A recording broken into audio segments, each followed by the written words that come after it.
Estamos en el domingo 23 después de Pentecostés. Lectura de la epístola del apóstol San Pablo a los Filipenses. Hermanos, sed imitadores míos y poned los ojos en los que viven según el dechado que tenéis en mí. Porque muchos viven, hartas veces lo dije y aún ahora lo repito con lágrimas, como enemigos de la cruz de Cristo, cuyo paradero es la perdición, cuyo Dios es el vientre, que hacen gala de lo que los afrenta, y saborean los bienes terrenos.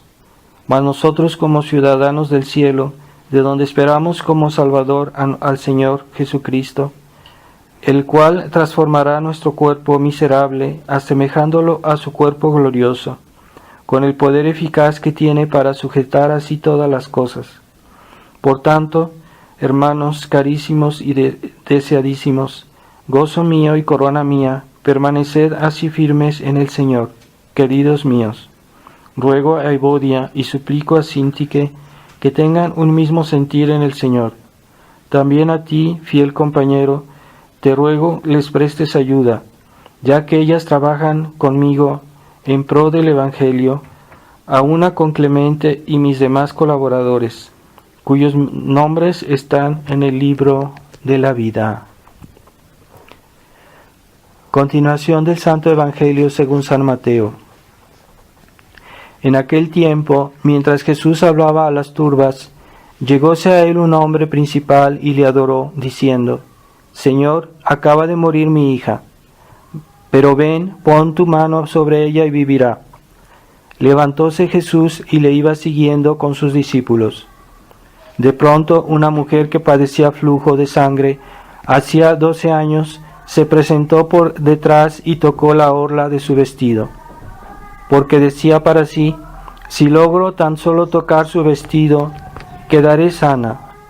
Volviéndose Jesús, díjole al verla: ten confianza, hija, tu fe te ha salvado. Y desde aquella hora quedó sana la mujer.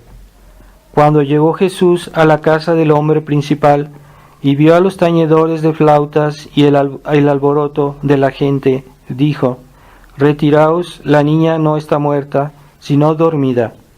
Y se burlaban de él. Y echando a la gente, entró Jesús y tomó de la mano a la niña, y ella se levantó. Y se divulgó el caso por toda la comarca. En el nombre del Padre, del Hijo y del Espíritu Santo. Amén. Ave María Purísima. Estimados hermanos, estamos en el domingo 23 después de Pentecostés y hemos escuchado la narración de este milagro de la resurrección de esta niña, cómo nuestro Señor accedió a la petición de su Padre para que viniera a curarla, viniera a resucitarla. Y cuando Él llegó a esta casa, estas personas, nuestro Señor les dijo: la niña no está muerta, sino dormida, y se burlaban de Él. Esta incredulidad fue la causa que nuestro Señor los echó fuera, o sea, diciendo: echada la gente, no presenciaron el milagro de la resurrección de esta niña porque no creían, porque eran incrédulos, porque se burlaron de nuestro Señor cuando les dijo que no estaba muerta, que estaba dormida. Entonces, esa es la recompensa de la incredulidad. Cuando aquellas personas que creen verán grandes cosas, aquellas personas que creen tendrán la gracia de ver el triunfo de nuestro Señor, tendrán la gracia de ver la providencia en su vida, el auxilio de Dios, aquellos que creen. Pero aquellos que dudan y que están que se burlan de las cosas de Dios, que no creen en la providencia, o que la minimizan o que la disminuyen, pues no verán la providencia en su vida, no verán la ayuda de Dios. y que confían en su razón, en sus medios personales, en su inteligencia nada más, pues entonces Dios los abandonará a sí mismos, a sus fuerzas humanas, ¿verdad? Entonces tengamos mucho cuidado que nosotros a veces no es que no tengamos fe, no es que no tengamos esperanza, no es que no tengamos confianza en Dios, pero a veces puede pasar que no tenemos suficiente fe, que nuestra fe a veces no es firme, o que a veces dudamos cuando no deberíamos dudar, y eso les pasa a muchos católicos que son un poquito incrédulos en la providencia. Así que no sea nuestro caso. Dios toma cuidado, toma atención de los que son suyos, de aquellos que lo aman, de que lo sirven y que hacen su voluntad, porque no basta decir yo creo, si no hago la voluntad de Dios. No basta decir Dios mío yo te amo y después no te amo verdaderamente porque no hago todo lo que Dios me pide, y entonces no es lo mismo, ¿verdad? Entonces tengamos cuidado que en esta época y en los medios no solo mundanos sino también en los medios cristianos, católicos, hay ese enfriamiento de la fe. Es algo contra lo cual hay que estar muy atentos, porque todos nos podemos contagiar es una actitud de alma, nos podemos contagiar de esa mentalidad de no tener fe, de dudar o de no hacer las cosas totalmente como la fe nos los pide. Y ese enfriamiento de la fe es muy fácil de contagiarse, es muy fácil de caer en eso, sobre todo por el mal ejemplo que tenemos hoy por todos lados, ¿verdad? Entonces debemos estar muy atentos a examinarnos a nosotros mismos y ver si realmente nuestra vida corresponde a la fe. Y yo pienso que todos ya han leído las revelaciones sobre la Virgen del Buen Suceso, que se apareció en Ecuador hace muchos años, y hay un momento en que esta religiosa estaba rezando en la iglesia y ve que se apaga la lamparita del sagrario, que esa lamparita es símbolo de nuestra fe en la Eucaristía, en la presencia real. Y cuando ella va a prenderla, la Virgen se le aparece y le dice, esto que acaba de pasar tiene un gran significado. O sea, habrá un momento en el mundo en el que la fe se va a extinguir. En el mundo la fe va a casi desaparecer, va a estar como eclipsada, y va a haber muy pocas personas que guarden la fe.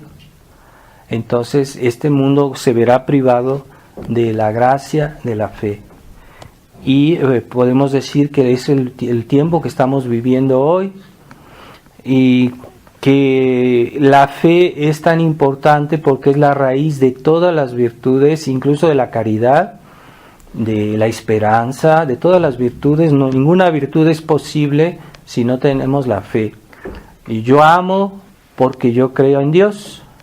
Y yo espero porque yo creo que Dios existe, que Dios me ha prometido. Y así, por todas las virtudes se relacionan a la fe. Cuando uno quita la fe, pues realmente perdemos todas las virtudes. Y entonces la fe es muy importante en la vida cristiana. Pero hay católicos que no la valoran como debiera ser, y por eso tienen una vida cristiana desequilibrada, una vida cristiana que está como en peligro de derrumbarse, porque ellos mismos no ven la importancia de la fe. Entonces piensan que la vida cristiana es sobre todo rezar, o es sobre todo algunas obras exteriores, pero no, la raíz de la vida cristiana es la fe. Y de ahí viene que nosotros vamos a misa, de ahí viene que nosotros vamos a confesarnos, de ahí viene que nosotros hacemos buenas obras, por razones de fe. En el fondo es eso. Y entonces el demonio está haciendo todo para que la fe se extinga en la tierra. Y nosotros debemos tomar conciencia qué es lo que debemos fortificar. Por eso yo les insisto que debemos leer, debemos conocer nuestra religión, porque la fe son conceptos que conocemos y creemos en ellos porque Dios lo dice. Entonces esos conceptos se aprenden, se estudian, se leen y hay que instruirse en la fe cristiana. Por eso yo les envío o les doy textos en los cuales explica mejor nuestra religión. Cuando hay católicos que nunca leen, que creen que ser cristiano es simplemente rezar o ir a misa o tener buena voluntad con la gente, están mal, porque no es así. Hasta las buenas obras, las obras de caridad con el prójimo siempre se inspiran en razones de fe. Y si no se inspiran en razones de fe, pues eso no es caridad, es filantropía, es lo que ustedes quieran, es buenos sentimientos humanos, pero no son sentimientos cristianos. No es lo mismo. Entonces, si no tenemos clara nuestra mente la cuestión de la vida, la fe en Dios, entonces tenemos una vida cristiana que está fragilizada. No digo que no tengamos la fe, pero no tenemos claro por qué esto, por qué aquello. Y la fe da explicación de todo lo que hacemos, de por qué tenemos esperanza, por qué motivos, por qué medios debemos practicar la esperanza. La fe nos da todas las razones de las cosas. Entonces, y como les decía el domingo pasado, no todo está en la buena voluntad, porque claro, la buena voluntad es importante, pero la buena voluntad es buena porque acepta la fe, porque sigue a la fe, y si no se basa en la fe, no es una voluntad cristiana, no es una voluntad de caridad, es una voluntad humana, filantrópica, lo que ustedes quieran, pero no es cristiana. Entonces hoy se habla de caridad a aquellas personas que a veces ni siquiera tienen fe, porque hacen una buena obra, dicen que están haciendo una obra de caridad, pero no es una obra de caridad, es una obra humana. La caridad es una virtud sobrenatural que está fundamentada en la fe. Y hoy se abusa mucho de los términos, de las palabras, pero no se sabe explicar por qué. Entonces hoy se habla de caridad, que no es caridad cristiana, esa caridad mundana no existe, es una invención. Hoy se habla de fe cuando se habla de sentimientos puramente, personas que tienen sentimientos religiosos la que eso es fe. No, la fe es una ascensión de lo que Dios dice, es una ascensión de la verdad de Dios. Entonces estamos aceptando la verdad de Dios, la verdad divina, la verdad primera, que es Dios, y eso es el acto de fe. Entonces el mundo pierde la dirección, el mundo está desorientado porque cada vez hay menos personas que tienen la fe, y vivimos cada vez más en el caos, en las tinieblas, porque hay esta desorientación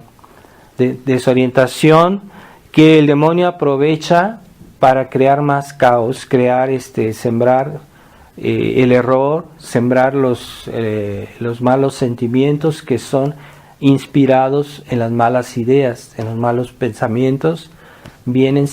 Los malos sentimientos vienen siempre de los malos pensamientos. Así que debemos estar muy atentos en nuestra época. Y en el mundo nuestro Señor dice en el Evangelio que se enfriará la fe de muchos, y muchos perderán el amor a Dios, y eso hace que sea más difícil ser bueno, porque ciertamente la fe es la base, pero la caridad es como el fuego, ¿verdad? Que nos da calor, que nos da vida, que nos da fuerza. Entonces lo que nos anima siempre es también la caridad, ¿verdad? Basada en la fe, basada en razones de fe, basada en motivos de fe, en las verdades que la fe nos enseña. Ahí debe basarse la caridad. No es una caridad ciega, una caridad tonta, una caridad puramente humana, sino basada en Dios, en los motivos que Dios nos da. Y entonces cuando digamos, Dios mío, yo te amo, debemos hacernos esta pregunta: ¿por qué amo a Dios? ¿Por qué?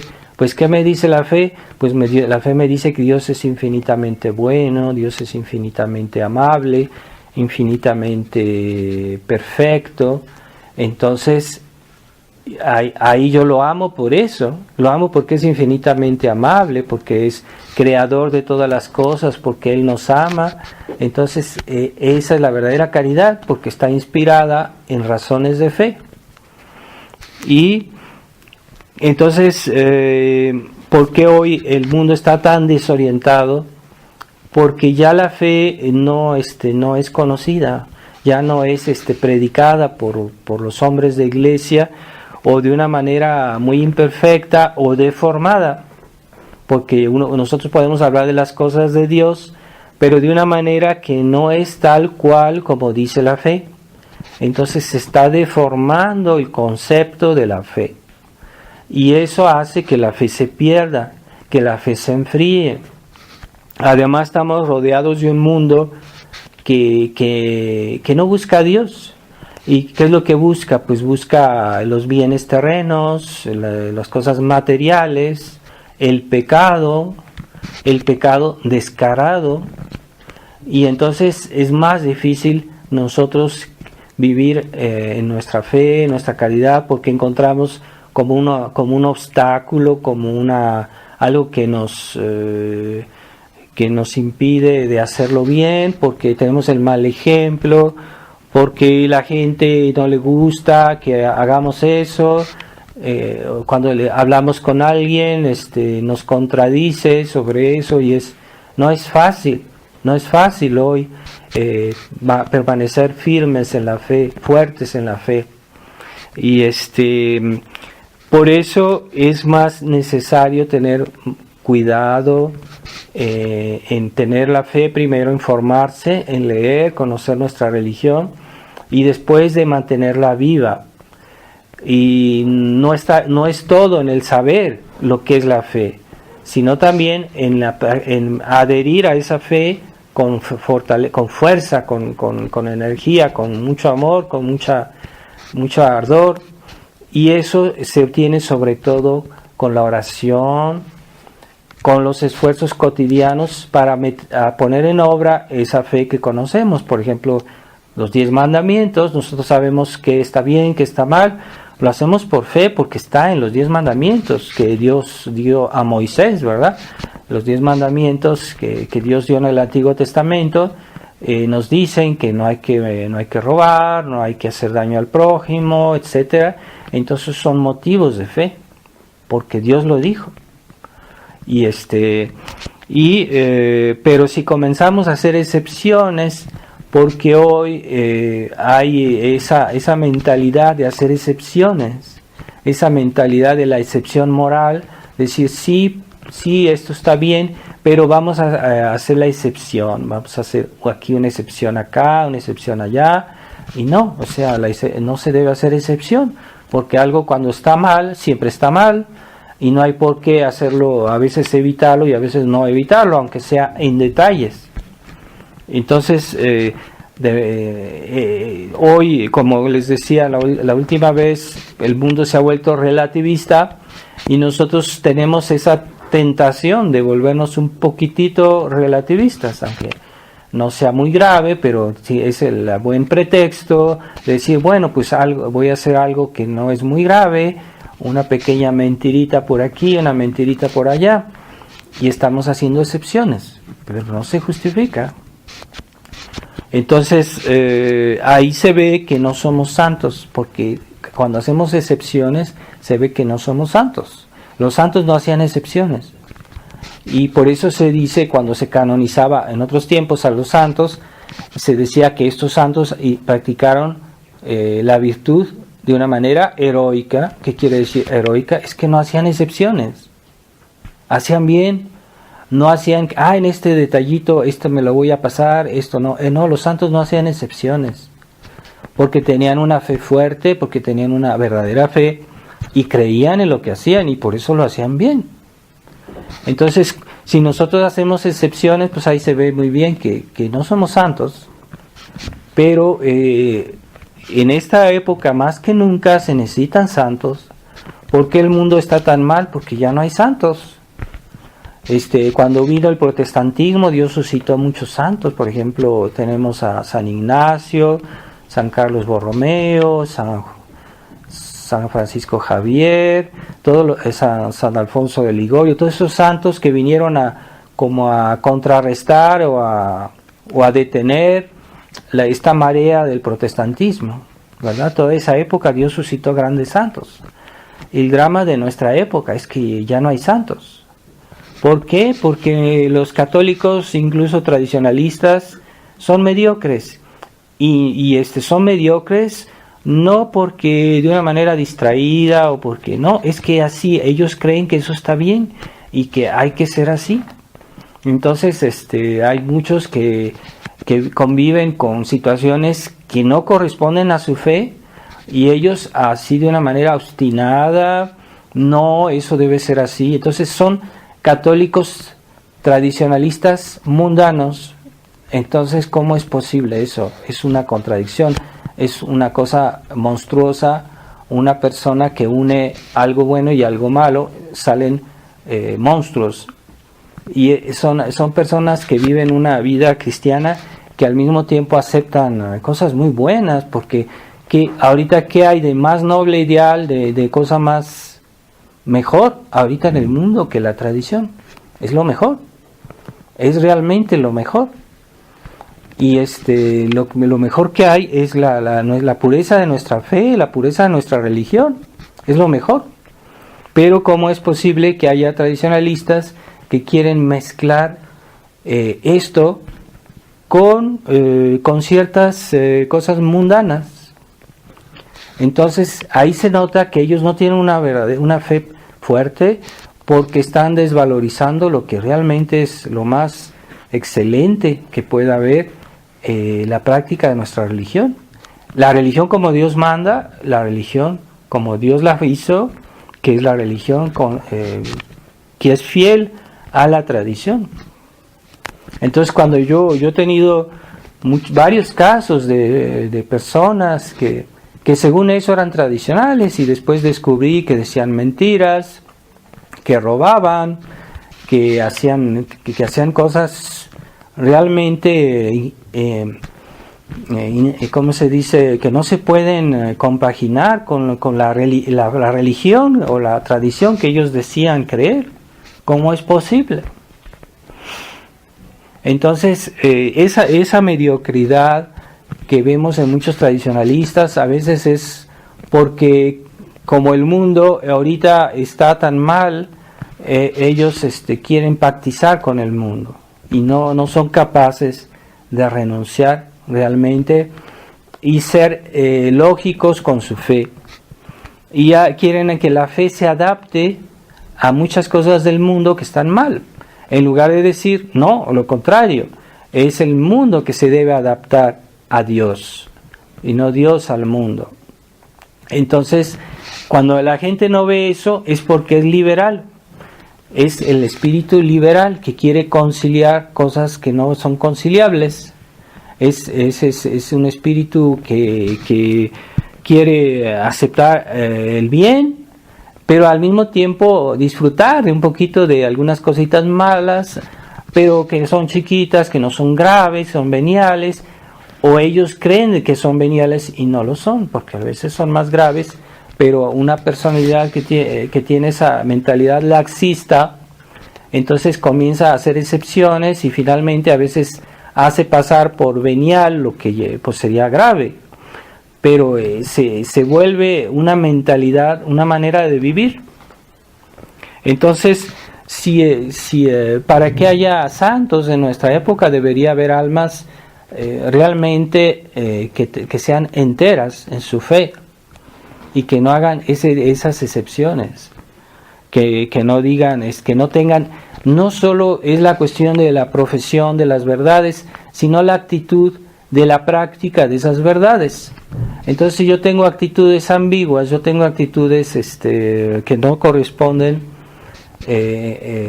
o que yo tengo amistades con personas que están en contra de la fe o que están impugnando la fe de alguna manera, pues yo no soy coherente en lo que estoy diciendo. Entonces quiero el domingo ir a misa y decir mi rosario, pero después hay familias tradicionalistas que llevan a sus niños a distracciones que son realmente dudosas. Ahorita en el mundo llevan a los niños a lugares donde hay distracciones y la gente anda muy mal vestida, o que los llevan a la playa, que los llevan al mar, donde la gente es realmente agresiva, su manera de vestirse realmente escandalosa, y quieren que su vida cristiana, al lado de eso, decirse católicos, decirse tradicionalistas. Pero no es posible, que es una contradicción, pero no lo ven, a ellos les parece normal. O personas que van a misa con sus faldas y después en semana las mujeres andan con pantalones, sabiendo que no corresponde a la vida cristiana. Esas son modas que no son cristianas. Pero es que el padre está exagerando. Entonces el padre, si comienzan a hacer excepciones, pues ya realmente no hay una vida cristiana entera, porque es inmodesta. Esas modas son inmodestas. La mujer debe cubrirse más que el hombre, siempre ha sido así. Y hasta San Pablo decía que las mujeres en la iglesia se cubran la cabeza incluso por respeto por los ángeles que están ahí, los ángeles, por respeto. Yo he conocido personas que no quieren de ninguna manera cubrirse la cabeza y consideran que el padre exagera o que el padre está mal. Entonces, en el fondo es una mentalidad que no se inspira plenamente en la fe, y esas personas no van a resistir. Tal vez un día que venga una persecución, ¿quiénes son las almas que resisten y que llevan hasta el martirio? Aquellas que tienen una vida cristiana coherente, que tienen una vida realmente profunda cristiana, de práctica, no solo de fe, sino de práctica de la fe, de vida de oración, ¿verdad? Entonces, realmente, si el mundo va tan mal, es también porque faltan católicos que se comporten de una manera intransigente en su vida cristiana, que la lleven hasta el fondo, que no estén en cosas de superficialidades.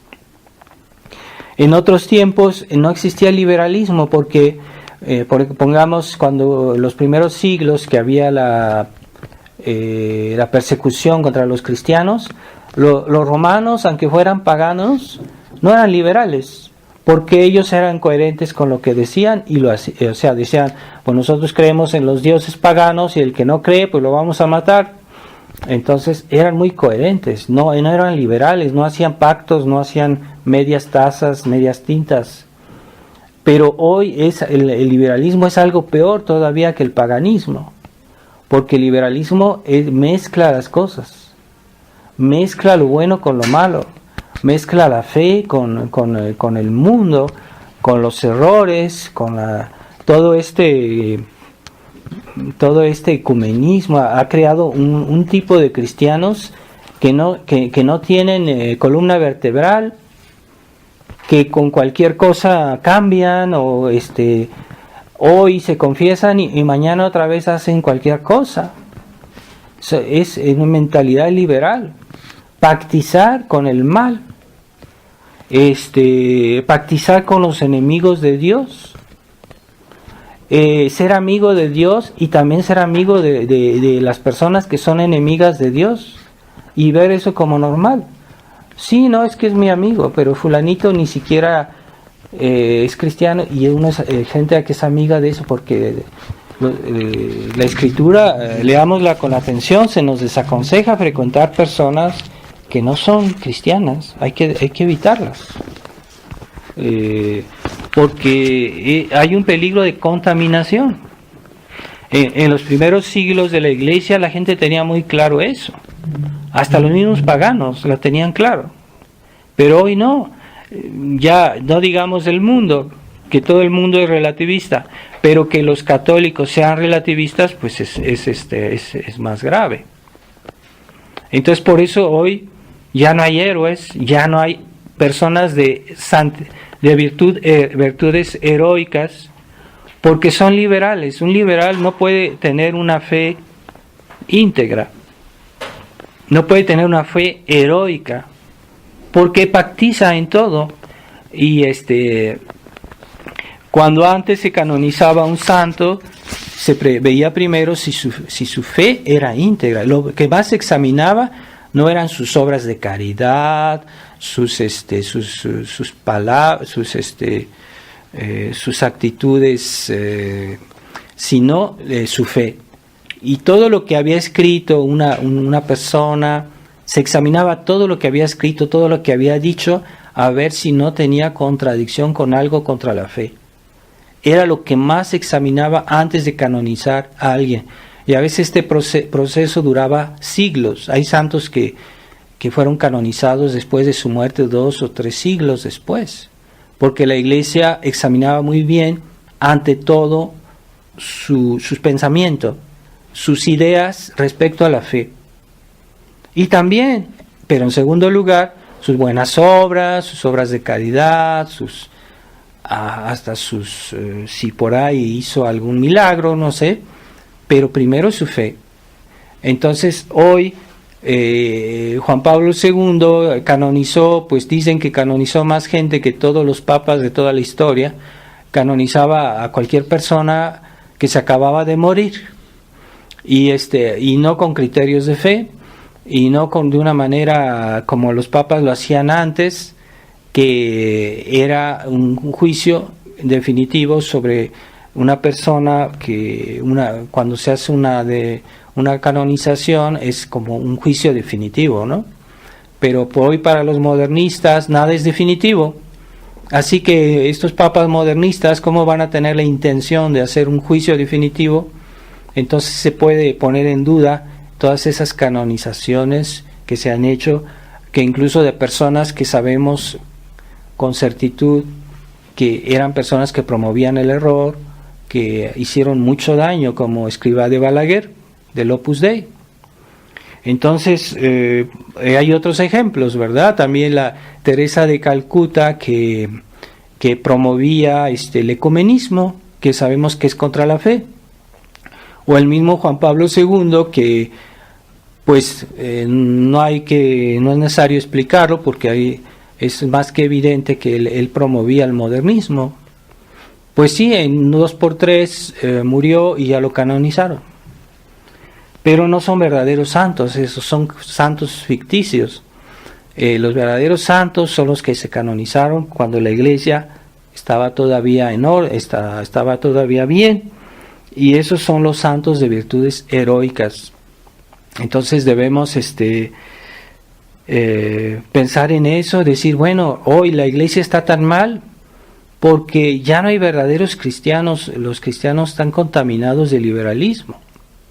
Y ya no hay cristianos de virtudes heroicas, ya no hay santos, pero debe haberlos en algún lugar, porque Dios no abandona su iglesia, pero no se ven. Entonces, y también la virtud cristiana la práctica de la fe está en vivir de una vida coherente. Porque es cierto que la fe es primero, pero la vida de la persona que tiene la fe debe ser coherente con su fe. Y si no es coherente, quiere decir que su fe no es fuerte, su fe no es auténtica. Entonces, que muéstrame por tus obras que tú tienes la fe, entonces yo te mostraré por tus obras que tú tienes la fe. Entonces, hay que tener conciencia de la necesidad de la coherencia práctica con nuestra fe, con nuestro pensamiento. Si yo digo, yo pienso esto y después hago lo contrario, uno puede decir, bueno, entonces tú no piensas eso, o tú no lo crees realmente. Ahí está, ¿verdad? Entonces, si yo tengo actitudes curiosas, actitudes raras respecto a mi vida cristiana, entonces uno puede dudar, decir, bueno, esta persona realmente no cree en lo que está pensando, en lo que está diciendo. Y bueno, fragilidades todas las podemos tener, pero por lo menos en las grandes líneas se debe notar que sí creemos. Entonces, si yo digo que tengo la fe y estoy pactizando con los protestantes, con el modernismo, con las personas que están en el error, pues ahí se puede poner un poquito en duda la firmeza de mi fe. Es que es evidente, por sus frutos los conoceréis, por sus obras los conoceréis. Entonces, por ejemplo, el silencio sobre la verdad, sobre todo a los ministros de Dios, es un signo. Una persona que debe decir la verdad o que debe orientar a los demás, incluso en una familia, por ejemplo, el padre de familia debe orientar a sus hijos y a su familia. Entonces, cuando hay el silencio en algo que es escandaloso, que algo que está muy mal, no puede haber silencio, debemos denunciarlo. Por ejemplo, si un papá está viendo, pongamos algo en una película, pongamos, y hay una cosa mala en esa película y el padre no les dice a sus hijos, no, eso está mal, quiten esa película porque está mal. Bueno, si él se queda callado y él deja ser, entonces ese silencio se interpreta como una aprobación, una complicidad. Ese silencio. Entonces, a veces hay personas sobre todo las que tienen autoridad, que deben decir cuando algo está mal, porque es su función. Sobre todo las personas, las autoridades en la iglesia, los hombres de iglesia, los sacerdotes, con más razón los obispos y con más razón el Papa. Y cuando se pasa el silencio, es que decir que está aprobando eso. Ah, pero es que no dijo nada. Sí, pero debió decirlo, ¿verdad?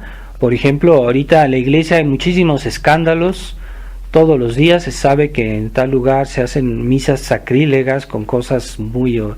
La otra vez vimos un sacerdote que estaba diciendo la misa con leche y daba pan a la gente y todo eso. Bueno, eso es súper gravísimo. Y cuando el Papa se queja de esos abusos, de esos excesos, nunca ha oído en sus discursos. Bueno, entonces es un silencio que es una aprobación tácita, porque eso va en el sentido de las reformas del Concilio Vaticano II. Es una cosa que siempre se está grabando, pero nunca se frena nada. Entonces, el que calla otorga. Ahí en ese sentido, el que calla otorga. Y también el silencio puede ser muy grave.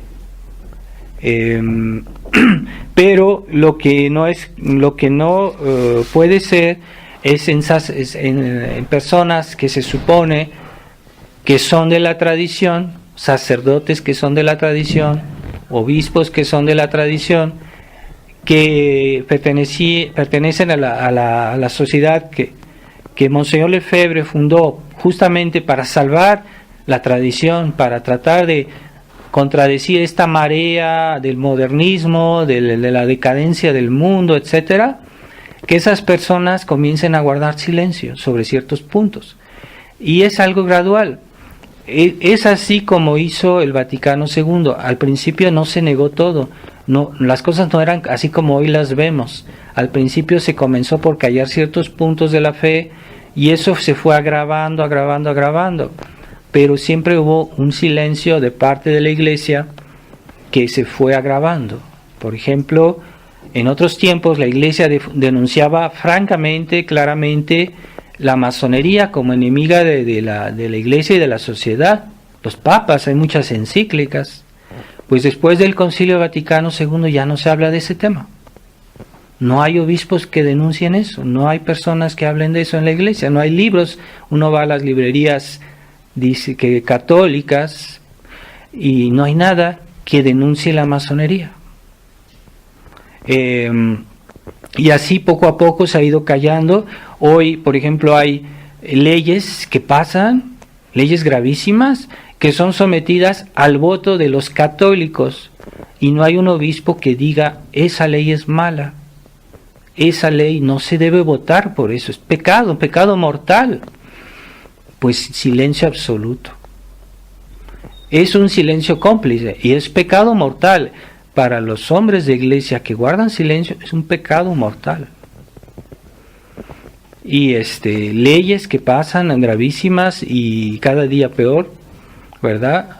O que el comunismo amenaza al país y los obispos guardan silencio. El aborto, todas esas leyes, ahora leyes de lo más abominable que hay contra la natura, que quieren pasar, y los hombres de iglesia callan. Uno de ellos habló aquí en México un poco, y poco de tiempo ya estaba destituido el cardenal de Guadalajara. Poco tiempo después, no duró. Es que es un silencio que es cómplice. Pero ese silencio no comenzó de una manera brutal, fue gradual. Comenzaron a silenciar ciertos puntos, ya no se denunciaba claramente el comunismo, ya no se quiso condenar el comunismo en el Concilio Vaticano II. Cuando el Papa Pío XI había dicho que el comunismo es intrínsecamente malo y no se puede admitir con él ninguna colaboración. Pues no solo después del Concilio Vaticano se comenzó a colaborar con el comunismo, se comenzó a tener contactos con el comunismo, y ya de ahí eso marcó también la decadencia. Y también, desgraciadamente, en la obra de Monseñor Lefebvre, que es la Fraternidad San Pío X, ha habido un cierto silencio gradual. Yo no digo que fue brutal, pero poco a poco han ido silenciando ciertos puntos, ciertos temas, y cada día más grave, ¿verdad? Yo, desde que empecé a ver este problema de la fraternidad, yo vi que, por ejemplo, comenzaron a callar ciertos temas. Por ejemplo, decir, la nueva misa es mala, no hay que ir a la nueva misa. Y ya no se decía, desde hace mucho tiempo comenzaron con eso, en lugar de... otras cosas también, pero yo doy esto como ejemplo. Y se comenzó a silenciar el espíritu de combate, el espíritu militante cristiano. Como algunos, los que han leído la historia de los cristeros, los católicos de esa época eran militantes. Estamos en la iglesia militante. Los que estamos aquí en la tierra se llama la iglesia militante. Los que están en el cielo son la iglesia gloriosa, y los que están en el purgatorio son la iglesia purgante, pero los que estamos en la tierra es la iglesia militante, porque somos una milicia, porque estamos combatiendo contra los tres enemigos del alma. Pues eso se comenzó a silenciar en la fraternidad. Ya no se hablaba de combate contra el error, combate contra el modernismo, contra los errores del Vaticano II. Se comenzó a hablar de una manera más tímida, más redondeada sobre estos problemas. Sí se los denunciaba, pero cada vez menos de una manera frontal, de una manera fuerte, militante. Entonces se empezó a perder eso. Eso fue gradual, ¿verdad? Y por ejemplo, se comenzó a silenciar cuando antes se nos hablaba mucho de eso, los peligros del acuerdismo. si uno lee los sermones o las conferencias de Monseñor Felé o de Padre Smithberger antes del 2000, o incluso antes, ellos estaban contra el acuerdismo y explicaban por qué, y daban las razones, que son las mismas que siguen estando vigentes hoy. Pues ya a momento dado dejaron de hablar de eso y empezaron a fomentar el acercamiento a Roma, las pláticas con Roma, las conversaciones con Roma, y se comenzó a perder ese concepto. Los mismos fieles comenzaron a olvidarlo, el peligro del acuerdismo, de pactizar con Roma. Y esto sigue empeorando, sigue agravándose. Muchos fieles de la fraternidad casi no lo han percibido, pero es así. Monseñor Lefebvre en todos sus sermones atacaba frontalmente al error, a los errores del Vaticano II, y usaba expresiones muy fuertes. No, hoy ya los superiores sí hacen una ilusión muy general, muy redondeada, no quieren que Roma se moleste porque ellos son muy directos, entonces quieren estar bien con Dios, quieren estar bien con los enemigos. Entonces es una cuestión así como un poco ecuménica prácticamente. Entonces actualmente casi ya no se dice, siempre que había antes siempre que había algún hecho, por ejemplo, cuando hubo Asís, la reunión de Asís, enseguida la fraternidad reaccionaba y sacaba manifiestos y decía, esto no está bien por esto y por esto y por esto. Y siempre se denunciaba cuando habían hechos así escandalosos, siempre la fraternidad sacaba una enunciación. Pero eso está desapareciendo. Hoy pasan cosas muy graves y ya en la fraternidad no se dice nada. Cuando hubo estos ídolos que se adoraron en el Vaticano, tuvo que pasar varios días para que hicieran una tímida reacción, ¿verdad? O las declaraciones tan escandalosas del Papa Francisco que se han multiplicado al infinito y no se denuncian. No se denuncian. Entonces la gente, los tradicionalistas ni siquiera saben que pasó eso. Tienen que ser otras personas, a veces algunos laicos que han reunido una colección de declaraciones del Papa Francisco que realmente cuando uno las ve todas juntas, pues uno se queda atónito. Pero no son cosas secundarias, no son cosas cualquiera, son cosas gravísimas, ¿verdad? Que ponen en duda siempre cosas de lo más sagrado, de lo más esencial de nuestra fe. Así que yo digo que no es por casualidad que el Papa siempre hace sus comentarios, todo esto parece programado. Y ahora se vuelve a anunciar la reanudación de los diálogos doctrinales con Roma en estos días. Entonces quieren otra vez ir a la carga cuando ya por ejemplo San Pablo decía, cuando tú tienes un hermano que se equivoca, llámalo y entre tú y él le explicas que está equivocado, que haga. Y si no te hace caso, pues llama a un hermano, otra persona que venga contigo y ustedes le dicen, pues mira, que estás equivocado por esto y por esto. Pero si no les hace caso, pues vayan a la iglesia, y si él no hace caso a la iglesia, pues lo consideran como un publicano y y ya no se acerquen a él, déjenlo. Entonces, desde que Monseñor Lefebvre estaba en vida, ¿cuántas veces Monseñor Lefebvre no trató de convertir a Roma y de darles explicación? Hasta escribió libros para eso y siempre fue no de parte de Roma. Después hubo otros contactos doctrinales que fueron un fracaso y todavía no terminan de ver. Entonces, no, hay que alejarse de Roma porque ahorita es el momento de las tinieblas, es el momento, como decía nuestro Señor, el momento de la hora de las tinieblas. Hay que esperar a que venga, no sé, algo que Dios cambie esta situación porque esas personas que están ahorita en Roma, realmente uno se pregunta si no son realmente masones infiltrados que esas personas no se convierten hasta que Dios no decida que esas personas sean reemplazadas. Cuándo y cómo, son los secretos de Dios. Puede ser una guerra, puede ser una calamidad.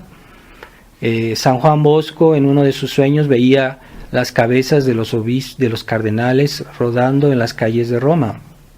Tal vez va a haber un castigo tremendo, porque cuando vemos lo que hace el Papa Francisco, por ejemplo, con los ídolos que veneraron en Roma últimamente, y los cardenales con él ahí tranquilamente, quiere decir que ya nadie es capaz de reaccionar. Entonces, ¿qué puede pasar? Pues un diluvio, una catástrofe, algo así puede pasar. Dios sabe cómo va a salvar a su iglesia, pero pienso que sí, habrá una gran purificación a momento dado. Pero si ya la misma tradición está flaqueando, estamos en una situación que no se ve solución. Por eso ha habido muchos sacerdotes que han salido de la fraternidad. No somos muchísimos, pero sí los hay en todo el mundo, que reaccionan contra esta crisis de la fraternidad, que es una nueva crisis. Es como el Concilio Vaticano II de la tradición. Y están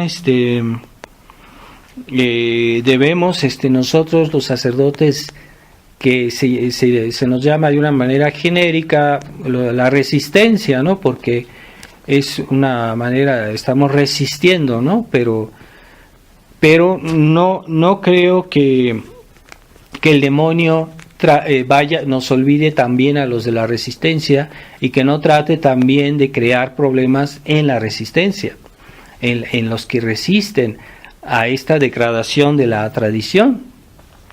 Entonces hay que tener cuidado, porque yo sé de sacerdotes de la resistencia que han aconsejado a fieles de no ir con otros sacerdotes de la resistencia y mejor ir con la Fraternidad San Pío X, asistir a misa.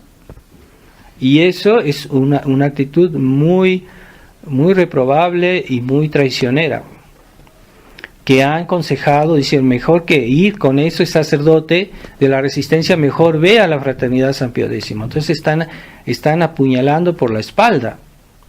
Entonces hay que tener cuidado, porque así como los enemigos de Dios infiltraron a la iglesia, metiendo sus satélites, masones que se volvieron sacerdotes para destruir la iglesia, así puede ser que también en la tradición haya infiltrados. Yo no voy a decir que fulanito quién es, o no sé, pero puede pasar. Entonces hay que tener esa prudencia, ¿no? De tener cuidado, que no todo lo que pasa también en la resistencia es perfecto. Y entonces, sí, en la resistencia también se comienza a hacer una especie de silencio sobre ciertos temas, y de no decir que todo lo que se debe decir, pues eso también debe ser una actitud peligrosa y reprobable. Si hay ciertos sacerdotes que ya no quieren hablar del problema de la nueva misa, que ya no quieren denunciar ciertas cuestiones de lo que está pasando, y que se limitan a decir la misa y no a orientar a los fieles y a denunciar los errores, pues ahí hay un problema, incluso en esos sacerdotes de la resistencia, que no son todos, son algunos, pero los fieles pueden tener la lucidez de decir, bueno, este sacerdote no nos quiere orientar sobre los problemas de la fe, o nos está desorientando. Entonces los fieles también deben saber defenderse. Por eso les digo que si a los fieles no se interesan por conocer su fe, no se interesan por ejemplo, conocer la doctrina, la enseñanza de Monseñor Lefebvre, que es de lo más orientador que hay en nuestra época. Yo pienso que era una persona de una santidad extraordinaria, Monseñor Lefebvre. Entonces Dios nos lo mandó para orientarnos. Hay que basarse en lo que Él nos enseñó, no cualquier pelagatos que escribe en internet y que se pone a dar sus opiniones sobre cuestiones de la crisis de la Iglesia. Está calificado como un Monseñor Lefebvre. No estamos al mismo nivel. Entonces hay personas, por su cargo, por su jerarquía, porque tienen el orden sacerdotal, tienen las gracias para eso. Y yo pienso que más que escuchar cualquier opinión en internet, debemos fundamentarnos en la enseñanza de Monseñor Lefebvre, que él pensó mucho en nosotros y nos dejó muchas directivas de lo que podía pasar después de que él muriera, para que estuviéramos preparados y no nos dejemos arrastrar por tantos males que hay hoy. Y él nos dejó sus escritos, debemos tratar de leerlos. No basta decir, sí, el Monseñor estaba muy bien, nosotros lo seguimos, pero es que lo seguimos ¿en qué? En lo que dijo. Bueno, pero es que dijo. Si no sabes qué dijo, entonces no los puedes seguir, no lo puedes. Entonces estamos en ese plan. Vemos que en la Fraternidad San Pío X casi ya no se promueve mucho la enseñanza de Monseñor Lefebvre. Se publican todavía algunos libros, pero ya no es la referencia como era antes. Están bajando el volumen para que la gente no se dé cuenta del cambio. Pero ya la fraternidad está tomando otra dirección. Ya no denuncia sobre todo las cosas tan escandalosas que ha hecho Francisco, el Papa Francisco, que son más graves tal vez que algunas cosas que se hicieron en Asís. Cuando vuelve el escándalo de Asís, Monseñor Lefebvre eso lo proclamó a los cuatro vientos y hizo escritos y denunció eso. Y hoy, ¿qué dice en la fraternidad cuando el Papa hace estos actos de idolatría en el Vaticano? ¿Verdad? Con estos ídolos, que es más grave porque eso es peor, más grave que el protestantismo, ya es paganismo. Está promoviendo, y ahora acaba de salir la noticia que el Papa quiere añadir un nuevo pecado al catecismo, y ese pecado es el pecado contra la ecología, ¿verdad?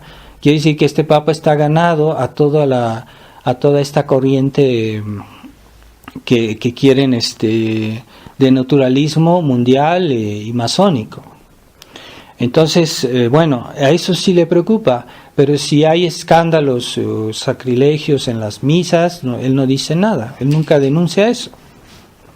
Entonces, reflexionemos sobre esto que pasó cuando esta aparición de Nuestra Señora al Buen Suceso, cómo se apagó esta lámpara, que es símbolo de la fe en la presencia real de la Eucaristía, y símbolo de la fe en general, que se está extinguiendo, la fe se está apagando en este mundo. Debemos nosotros mantenerla en nosotros mismos. Debemos ser conscientes de qué es la fe y realmente vivirla de una manera heroica. Tener mucho cuidado en el espíritu liberal, que es como es algo que neutraliza la fe, hace que la fe se vuelva, como dice nuestro Señor, si se echa a perder la sal, pues no es buena para tirarla a la calle, ¿verdad? Así la fe, aunque digamos que tengamos la fe, si somos liberales, esa fe se echa a perder. Tengamos mucho cuidado del espíritu liberal, que es muy sutil, es una manera de comprometerse en los actos. No es evidente a veces ver que una persona tiene un espíritu liberal, pero es muy sutil como en los actos se desdice lo que se piensa, y eso es falta de fe. Entonces cuando se desdice lo que se piensa es porque no se piensa lo que se dice. Y así que ese espíritu liberal es muy sutil y muchos tradicionalistas están afectados de eso. Hay que tener conciencia que es se puede decir que es nuestro gran enemigo el espíritu liberal, el espíritu de pactizar, de temporizar con el mal y hacer cosas incoherentes con lo que pensamos. Y pidámosle a la Virgen María que nos proteja de esa mentalidad que muchas personas que yo he visto, que yo he conocido, que se dicen muy tradicionalistas, realmente no corresponde su vida a lo que dicen pensar. Es una contradicción constante. Y es una manera de tibieza espiritual. Y Dios vomita, como dice el Apocalipsis, Dios vomita a las personas que no son ni tibias ni calientes. Dios detesta eso.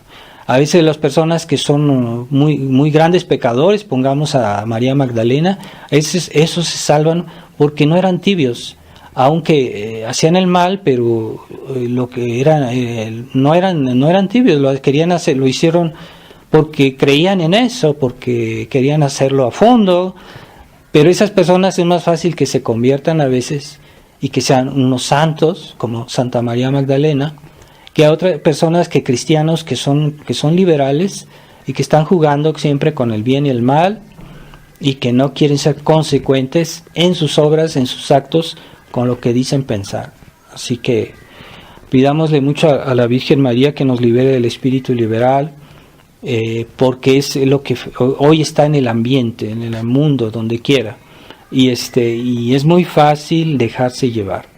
Entonces pidámosle a ella que nos proteja, que nos dé una fe como ella la practicó, que la entereza de la fe de la Virgen, pues no hay nada de comparable en la historia. Es nuestro faro en nuestra época de desorientación. Pidámosle a ella que nos oriente, que nos fortalezca en la verdadera fe, que no es de pensamiento, es de pensamiento con obras, y con obras no a mitad, sino totales, ¿verdad? O sea, debemos ser realmente 100%, nuestra vida debe estar comprometida con Dios, con la fe, en la gracia y en la presencia de Dios por la oración. Ave María Purísima, en el nombre del Padre, del Hijo y del Espíritu Santo. Amén.